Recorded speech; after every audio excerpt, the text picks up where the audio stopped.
फिर कहा यदि मैं किसी जानवर को काट कर देता हूं ना,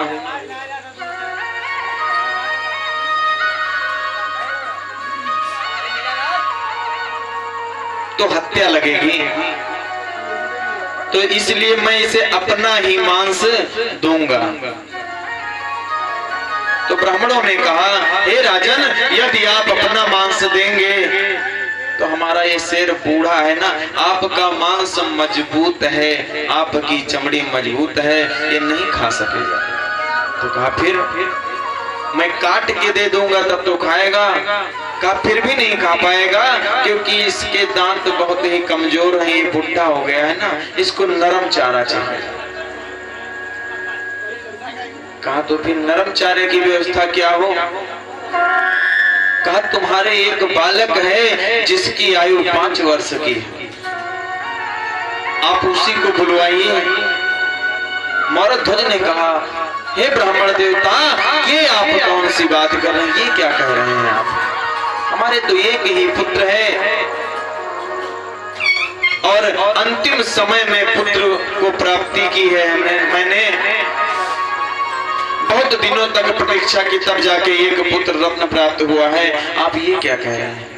कहा ठीक है, यदि आपके बस से बाहर है तो मैं जा रहा हूं, न मैं आपके यहाँ भोजन करूंगा न हमारा शेर भोजन करेगा। 5 साल का बालक दौड़ा दौड़ा आया, पिताश्री, बेटे का कर्म यही होता है कि पिता का नाम रोशन करे, पिता का सर झुकने ना दे। यदि हमारी वजह से आपका सर झुक गया ना, तो हमारे जीने और न जीने से कोई मतलब नहीं, कोई फायदा नहीं। पिताश्री, आप ऐसा कीजिए कि हमें इनके शेर को दे दीजिए। पिता ने जब ऐसी बातें सुनी तो दिल पर पत्थर रखते हुए और कहा ठीक है, लेकिन फिर भी भगवान ने कहा, ब्राह्मण देवता ने कहा, हमारा शेर बूढ़ा है ना, तो इसे समूचे नहीं खा पाएगा, इसको काटना पड़ेगा। तो बालक देना तो अलग की बात है, लेकिन भैया कौन ऐसे माता पिता होंगे जो अपने बच्चे पर आरा चलाएंगे? तो कहा इसे 2 टुकड़ों में काट कर हमारे शेर के आगे ले गए। पिताजी ने कहा ये कैसे हो सकता है? तो ब्राह्मण देवता ने कहा नहीं हो सकता है, तो हम लोग जा रहे हैं। बेटा ताम्रध्वज ने कहा, पिताश्री, आप अपना कर्म कीजिए, क्योंकि मैं आपका कर्म हूं और एक सामने आपका धर्म है। तो कर्म यदि करना पड़े तो धर्म को झुकने की जरूरत आ जाए ना, तो कर्म झुक सकता है, लेकिन धर्म को कभी झुकने मत देना। आप कर्म को झुका दीजिए, लेकिन धर्म को झुकने मत देना। पिताजी, आप आरा मंगाइए और हमारे 2 टुकड़े कर दीजिए। आरा मंगवाया गया भैया, और माता पिता दोनों ने आरा पकड़ा, क्योंकि आरा एक के सहारे नहीं चलता। आरा पकड़ा और इधर माता और उधर पिताजी दोनों आरा लिए खड़े हैं। ब्राह्मण देवता ने कहा क्यों खड़े हो भैया, आरा चलाओ, हमारा शेर कई दिनों से बहुत भूखा है। अब ताम्रध्वज बीच में खड़ा है, आरा लिए उनके माता पिता खड़े हैं। इतने में बेटे ने कहा, पिताश्री रुक जाओ आप, माता जी आप भी रुक जाओ। माता जी ने सोचा हो सकता है कि पुत्र हमें अपने गले लगाकर रोना चाहता हो, अंतिम बार रोना चाहता है। माता रोने लगी और बाहें फैला दी, बेटा आओ।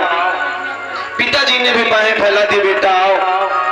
लेकिन बेटे ने क्या किया, दौड़कर घर में प्रवेश किया और जाकर के रुई ले आया थोड़ी, और रुई ले आकर के अपने माता पिता के कानों में लगा दी। कहा पिताश्री, माताश्री, यदि आप आरा चलाएंगे ना दोनों, तो हम चिल्लाएंगे, चीखेंगे, आपको कष्ट होगा तो आप आरा चलाना बंद कर देंगे।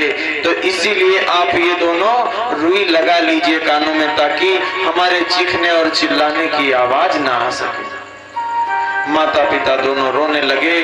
ब्राह्मण देवता ने कहा, हे राजन, यदि आप रोएंगे ना तो हमारा शेर भोजन नहीं करेगा।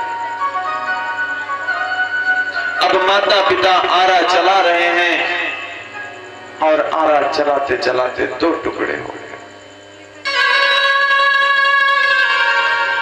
ब्राह्मण देवता ने कहा, ऐसा करो, दाहिना टुकड़ा हमारे शेर के आगे डाल दो और बायां टुकड़ा कहीं कूड़ेदान में फेंक दो। माता को बहुत तकलीफ हुई।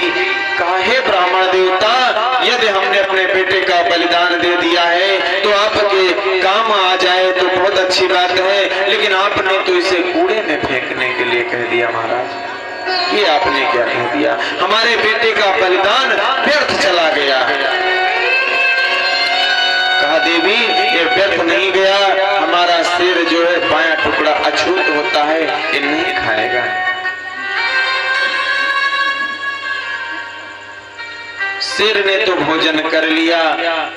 अब माता पिता से कहा गया, ब्राह्मण देवता ने कहा, यदि आप रोएंगे तो अच्छा नहीं होगा। आप लोग रोना धोना बंद करें और हमारे दोनों के लिए भोजन की व्यवस्था की जाए। महाराज और महारानी ने तुरंत स्नान किया और भोजन बनाना प्रारंभ कर दिया। जो ही भोजन बन के कंप्लीट हुआ, कहा, महाराज, हे ब्राह्मण देवता, आप आकर भोजन करें। ब्राह्मण देवता ने कहा, हे राजन, मैं तुम्हारे यहाँ भोजन नहीं कर सकता। राजन ने कहा, क्यों नहीं कर सकते? कहा, आपने अपने पुत्र को मार डाला है, तुम्हें हत्या लगी है। मैं किसी हत्यारे के यहाँ भोजन नहीं करता। अब महाराज को और कष्ट हुआ कि देखो, मैंने अपना पुत्र भी गंवा दिया और ये ब्राह्मण देवता हमारे यहाँ भोजन भी नहीं करेंगे। हमारा बेटा भी चला गया, हमारे पुत्र का बलिदान व्यर्थ में चला गया। अब क्या करूं? ब्राह्मण देवता कहने लगे, जो तुम्हारी इच्छा है, लेकिन हम लोग भोजन नहीं करेंगे। तुमने अपने पुत्र का वध किया है, तुम हत्यारे हो। महाराज रोने लगे, सर पीट पीट कर रोने लगे। कहा, हे बेटा ताम्रध्वज, तुमने जिंदा रहकर तो अपने पिता की लाज बचाई, अपने पिता के धर्म को बचाया, लेकिन कुछ ऐसा करो कि मरकर भी तुम्हारे पिता का सर नीचा ना हो। और इतना कहते कहते महाराज मौरध्वज बेहोश हो गए। बेटा ताम्रध्वज दौड़ता हुआ आया और कहा, पिताश्री, मैं जिंदा रहकर भी आपके धर्म की रक्षा करूंगा और मैं मरने के बाद भी आपके धर्म की रक्षा करूंगा। पिताजी, आंखें खोलो और ब्राह्मण देवता को भोजन कराओ। जब महाराज मौरध्वज ने आंखें खोली तो देखा वहां उनका बेटा खड़ा था, ना कोई शेर था, ना कोई वहां ब्राह्मण था। वहां सुदर्शन चक्रधारी भगवान विष्णु खड़े थे। महाराज मौरध्वज ने प्रणाम किया, प्रभु, आपने मेरी परीक्षा ली, आपको मुझ पर संदेह था। भगवान ने कहा, मुझे संदेह नहीं था, अर्जुन को संदेह था। तो कहा, हे प्रभु,